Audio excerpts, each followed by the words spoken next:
Salut tout le monde! Donc aujourd'hui on se retrouve pour une vidéo un peu lifestyle, ou je veux dire à peu près comme ça, parce que ça ne concerne ni le Japon ni la Corée dans un certain terme. Parce qu'aujourd'hui je vais vous parler de mes abonnements YouTube.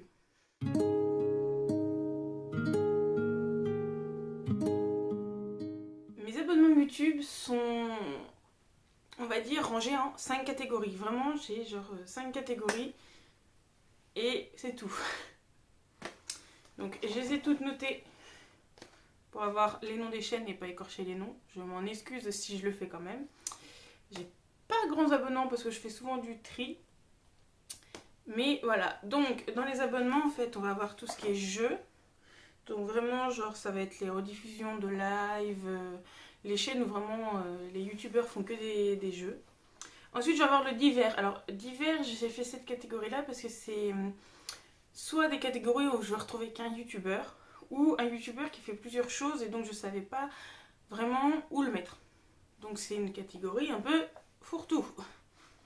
Ensuite, donc j'ai la catégorie Japon qui, vous allez voir, se resserre sur un petit cercle de personnes. Ensuite, j'ai tout ce qui est horreur et faits divers. Je vais vous l'expliquer après, mais j'adore tout ce qui est ce genre de choses. Et ensuite, j'ai tout ce qui est Corée et K-pop. Logique.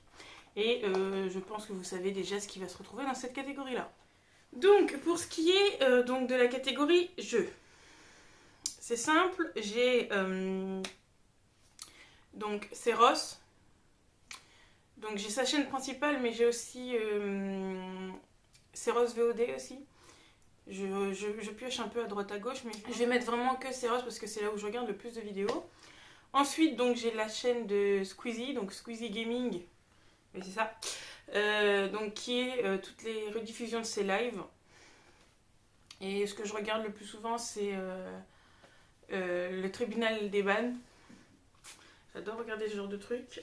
Ensuite, j'ai Forward Live. Donc, c'est toutes les rediffusions de ces lives.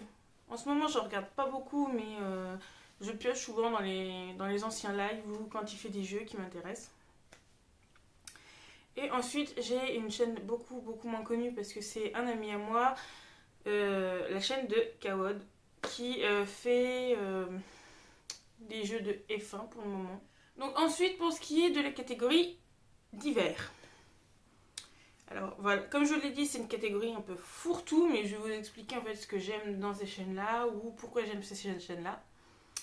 C'est beaucoup des grosses chaînes et qui se diversifient, donc je savais pas vraiment où les mettre ou je savais pas comment créer une catégorie où je pouvais tous les mettre sans mettre divers. Donc en premier, il y a la chaîne de Despiello. La chaîne de Despiello, elle est spécialisée en F1. Je pense que certains en ont peut-être entendu parler avec l'événement que Squeezie a organisé pour le moment, la course de F4. Il a invité Despiello, mais moi je le connaissais avant ça parce que Despiello parle de tout ce qui est F1, donc tout ce qui concerne les règles, tout ça. Vraiment, il fait le tour du monde de la F1 et en plus, il fait ce qu'il appelle les Fast Five, où il revient sur 5 temps forts ou plus de chaque course qui a lieu le week-end. Et c'est pas mal quand on rate une course et qu'on veut rattraper la suite, qu'on veut savoir ce qui s'est passé. Sa chaîne est vraiment plutôt pas mal. Donc ensuite, ce qu'on peut mettre dans le même contenu, c'est Squeezie et MXM.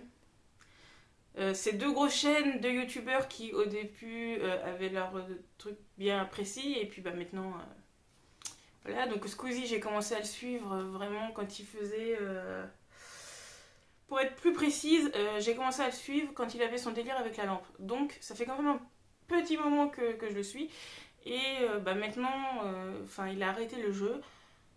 Il en fait toujours sur sa chaîne gaming, mais du coup, sa chaîne principale, je la suis principalement pour ses histoires d'horreur et ses threads IRL.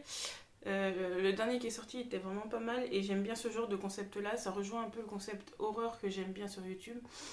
Donc voilà, j'adore ce genre de concept qu'il fait. Ensuite, pour ce qui est d'MXM. Amixem, ça fait aussi un moment que je le suis. Je crois qu'il n'était même pas encore à la Redbox quand je me suis mise à le suivre. Et j'ai commencé à le suivre les pires achats d'Amazon, les trucs comme ça, ou quand il ouvrait ses colis. Et puis maintenant je le suis pour les voyages de ouf qu'il fait. Hein. Ces voyages. Ensuite on ne les présente plus, je suis McFly et Carlito, qui ont passé leur barre d'abonnés il y a peu. Et donc McFly et Carlito, est-ce que j'ai vraiment besoin de parler de pourquoi je les suis?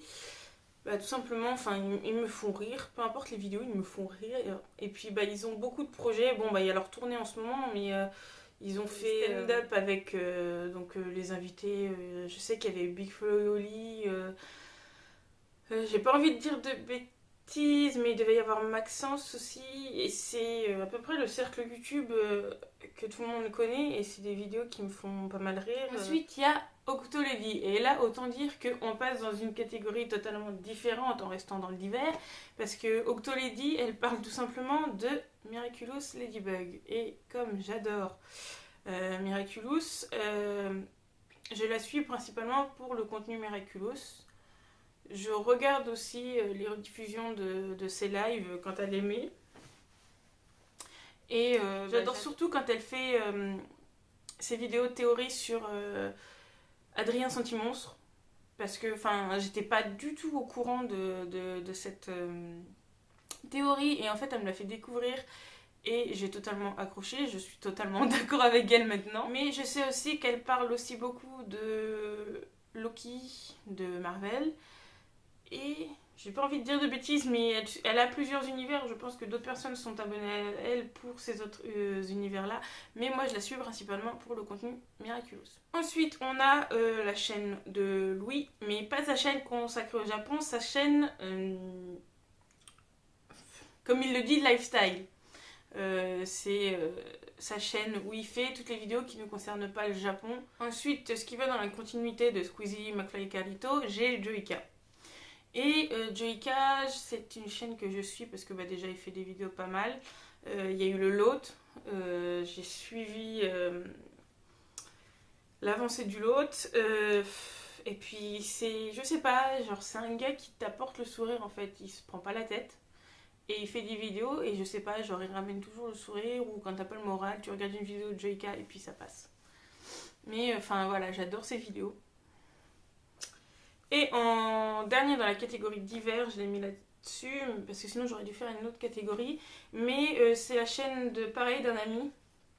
Donc la chaîne Kubatsu commentateur. Donc sur sa chaîne, il fait beaucoup d'analyses en ce qui concerne des films, des livres.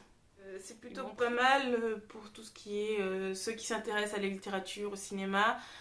Il fait une analyse, il explique bien ses idées et voilà, j'adore ces vidéos. Ensuite, on va passer dans la partie Japon. Et là, en fait, on va se concentrer. Je vais pas vous expliquer le pourquoi de chaque chaîne parce que ça revient un peu à la même chose. Parce que, en fait, c'est tout le même groupe de personnes qui vivent au Japon, qui travaillent ensemble ou sont très proches. Donc, je pense que les gens commencent à comprendre. Mais donc si je prends bien, donc il y a la chaîne de Louis, donc Louis-san, qui contient tout ce qui est en rapport avec le Japon. La chaîne de Tev, ici Japon. La chaîne des deux, donc de Tev et Louis. La chaîne de ici Japon Corp, qui est l'entreprise de Tev. Et Mitsu. Mitsu qui est le cadreur des 3/4 de leurs vidéos. Mais voilà, c'est tout le monde Japon que je suis, c'est le monde ici Japon Corp, quoi. c'est pas très étendu, je pourrais suivre d'autres personnes, mais non, c'est le petit groupe de personnes que je suis au Japon. Donc voilà, genre la catégorie Japon, elle est très très très concise, parce que voilà, c'est le même groupe de personnes, et puis autant dire que Tev, j'adore le concept de la nourriture. Surtout Tev et Louis, la nourriture. Tev il explique certains faits au Japon. Mitsu c'est un peu plus. Mitsu lui il parle de sa vie au Japon, donc ça montre aussi comment ça se passe, que des fois tout n'est pas rose, tout n'est pas noir, voilà. Le monde est mitigé. Ensuite, on va passer à la catégorie horreur fait divers. J'ai mis les deux ensemble parce que ça se ressemble à peu près.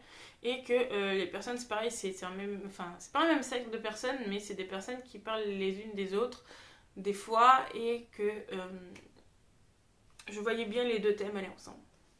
Donc en premier, on a la chaîne de Max Sky. Max Sky qui parle de faits réels. Donc du coup, les HVF, histoire vraie et flippante. Donc il parle de cas de disparition, de meurtre, tout ça. Et il parle que d'histoires vraies. Ensuite, pour ce qui parle un peu du monde des stars, je suis Sa Giovanna, qui parle elle de tout ce qui se passe dans le monde des stars. Donc c'est pareil, elle parle des fois de disparition de mannequins ou de meurtre de mannequins célèbres. Elle parle aussi de TikTokers ou de YouTubeurs qui ont disparu sans laisser de traces, mais elle parle aussi de faits comme elle est connue aussi pour la famille Kardashian. Elle a fait une vidéo sur presque toutes les personnes de la famille Kardashian et je la suis depuis peut-être 1 an et j'adore ses vidéos, elle arrive à bien captiver aussi et elle parle aussi de faits d'actualité. Par exemple, elle a fait ça me paraît pas, il n'y a pas si longtemps que ça, mais je pense que ça date de quelques mois quand même. Elle a fait une vidéo sur l'affaire de Amber et Johnny Depp avant justement le procès, et ça m'a permis de comprendre aujourd'hui ce qui s'est passé. Parce qu'on parle beaucoup sur les réseaux sociaux du procès d'Amber et de Johnny Depp, mais il y en a beaucoup qui ne savent pas, donc je vous invite à aller voir. Elle a fait 2 vidéos, je crois, qui expliquent toute la situation. Et ce qui est bien, c'est qu'elle essaye de mettre des extraits vidéo, elle traduit les extraits de vidéo, c'est une fille vraiment qui bosse. Ensuite, on a donc plus vers ce qui est de l'horreur, Feld Up. Je pense qu'il est quand même assez connu maintenant. Il y a une époque où il n'était pas si connu que ça, mais maintenant je pense que les gens en parlent de plus en plus. Feld Up, je le suis pour ses findings. Et j'ai particulièrement aimé la vidéo Iceberg des traumas d'enfance qu'il a fait, parce que vraiment il a ressorti des choses des traumas que je pensais être la seule à les avoir, mais non, ça m'a rassurée. Après, dans ceux qui sont un peu plus connus, je pense que le Grand JD parle à tout le monde. Et le Grand JD, je le suivais pour ses explorations avant, sachant qu'il y a eu le Covid, donc il s'est plus retourné vers les expériences de mes abonnés ou des choses comme ça, et c'est maintenant le contenu qui me plaît le plus chez lui. Après, à voir s'il reprendra les explorations, peut-être que c'est quelque chose qui me plaira de nouveau. Ensuite, on a Paradox. Je sais même plus pourquoi je le suivais au début. Et maintenant, en fait, il se met à faire des vidéos un peu dans le même genre que Max Sky, des disparitions, des meurtres, tout ça, mais ce qui concerne donc TikTok, YouTube, tout ça. Parce que je me souviens d'une des dernières vidéos que j'ai regardées, je les regarde pas dans l'ordre, c'est la fille sur TikTok, je crois, ou YouTube, qui s'est tuée en sautant de son balcon en plein live. Et en dernier, pour la catégorie fait divers, je pense que tout le monde la connaît dans ce milieu-là, c'est Victoria Charlton, qui parle pareil comme Max Sky de meurtre, de disparition, tout ça. Et ça fait un moment, je crois que je la suis avant Max Sky, je l'ai suivie avant Max Sky, et ouais, je pense que ça fait quand même un bon moment qu'elle le fait. Ensuite, pour la dernière catégorie, mais pas des moindres, c'est là où j'ai le plus d'abonnements, ça se voit. C'est la catégorie K-pop Corée, mais vous allez voir que c'est principalement les chaînes officielles que je suis, et pas des chaînes qui concernent la K-pop et la Corée comme moi je fais. Je crois que j'en ai une. Sans rire, je crois que j'en ai qu'une. Pour ce qui est donc des chaînes officielles, je vais vous les lire parce qu'il y en a tellement. Je suis la chaîne de HYBE, de JYP Entertainment. Je suis Bangtan TV, Blackpink, GOT7, Stray Kids, Twice and Hyphen, Dwan, Yuna et TXT. les chaînes officielles pour avoir les MV, les contenus à côté. Voilà. Et j'ai 2 chaînes. Attendez. 1, 2. Voilà, 2 chaînes hors contenu officiel qui sont la chaîne des réactions de vidéos de BJ. Il me fait rire. C'est mon frère qui me l'a fait découvrir parce que je le connaissais pas du tout. Je m'étais éloignée du monde des réactions de vidéos. Et il me l'a fait découvrir. Et la dernière, c'est Choreo, qui est une chaîne de dance cover que je suis depuis pas mal de temps. Je crois que je la suis depuis que j'ai recommencé la K-pop, hein, donc ça date quand même. Voilà pour ce qui est de mes abonnements YouTube. Comme vous voyez, c'est pas très diversifié, mais bon, c'est mon petit monde YouTube, ça me plaît. Vous verrez peut-être avec mes abonnements les inspirations que j'ai pu prendre, comme mon éclairage pour les vidéos d'horreur, enfin, vidéos disparition horreur. Peut-être dans la façon de tourner, je sais pas, mais j'espère que ça vous aura plu, ça vous aura permis d'en apprendre un peu plus sur moi, sur mes goûts, tout ça. Et n'hésitez pas à me dire si vous voulez des vidéos comme ça, ou par exemple où je réponds à vos questions, ou je me présente un peu, parce que vous me connaissez dans les vidéos, mais est-ce que vous me connaissez à côté? Voilà, je sais que certaines personnes oui, d'autres non. Donc n'hésitez pas à me dire. Bonne journée ou bonne soirée en fonction à l'heure où vous regardez cette vidéo, et surtout, prenez soin de vous.